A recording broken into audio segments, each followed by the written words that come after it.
सोचिए जरा, कहीं नेता चुनावी बयानबाजी में लगे हैं तो कहीं शिक्षक सम्मानित हो रहे हैं। वहीं धर्मांतरण गिरोह का भांडाफोड़, यमुना का बढ़ता जलस्तर, सोशल मीडिया से शुरू हुई ब्लैकमेलिंग और गांव में खून खराबे जैसी घटनाएं।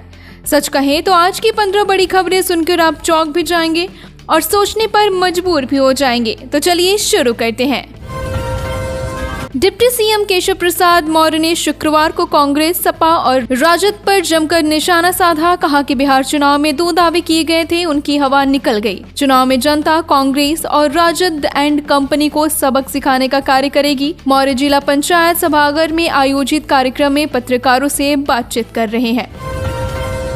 शिक्षक दिवस पर प्रदेश के 81 अध्यापक लखनऊ में सम्मानित हुए। सीएम योगी आदित्यनाथ ने इन सभी को पुरस्कृत किया। इस मौके पर बेसिक शिक्षा राज्य मंत्री संदीप सिंह ने कहा कि शिक्षकों को सिर्फ सम्मानित ही नहीं, उनकी निष्ठा और योगदान को प्रणाम करने के लिए भी ये कार्यक्रम है।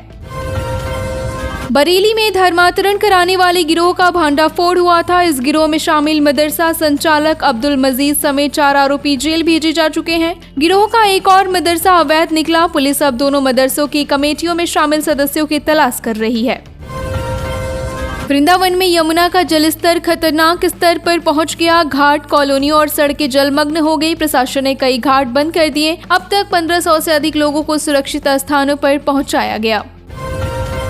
पीलीभीत में एक युवक ने सोशल मीडिया पर नाम बदलकर युवती से दोस्ती की, फिर उसे प्रेम जाल में फंसा लिया। इसके बाद आरोपी 1 साल तक युवती को ब्लैकमेल करता रहा। 4 सितंबर को परिजन ने एक रेस्टोरेंट में युवती को युवक के साथ आपत्तिजनक हालत में पकड़ लिया। सूचना पर पहुंची पुलिस ने आरोपी को हिरासत में ले लिया। मामले में रिपोर्ट दर्ज कर अब आरोपी को जेल भेज दिया गया। थाना सुनगढ़ी क्षेत्र के ग्रामीण ने कोतवाली पुलिस को दी तहरीर में बताया कि उसकी बहन की फेसबुक पर आकाश नाम के युवक की दोस्ती हुई थी। बाद में पता चला कि आरोपी का असली नाम आलम उर्फ गुड्डू है, जो बरेली के थाना इज्जतनगर क्षेत्र के वार्ड नंबर 48 बैरियर नंबर 2 का रहने वाला है। रामपुर मनिहारन क्षेत्र के मल्हीपुर गांव में 26 अगस्त को हुए कंवरसेन हत्याकांड का पुलिस ने खुलासा कर दिया। मेले में गाली गलौज और कहासुनी के बाद 3 दोस्तों ने कंवरसेन को चाकू मारकर हत्या कर दी। पुलिस ने 2 आरोपियों को गिरफ्तार कर लिया, तीसरा अभी फरार है। भारतीय समय अनुसार रविवार रात 9:47 से पूर्ण चंद्र ग्रहण लगेगा। मोक्ष रात 1:27 पर होगा। चंद्र ग्रहण की अवधि 3 घंटा 28 मिनट 2 सेकंड की होगी। पूर्ण चंद्र ग्रहण पूरे भारत में दिखाई देगा।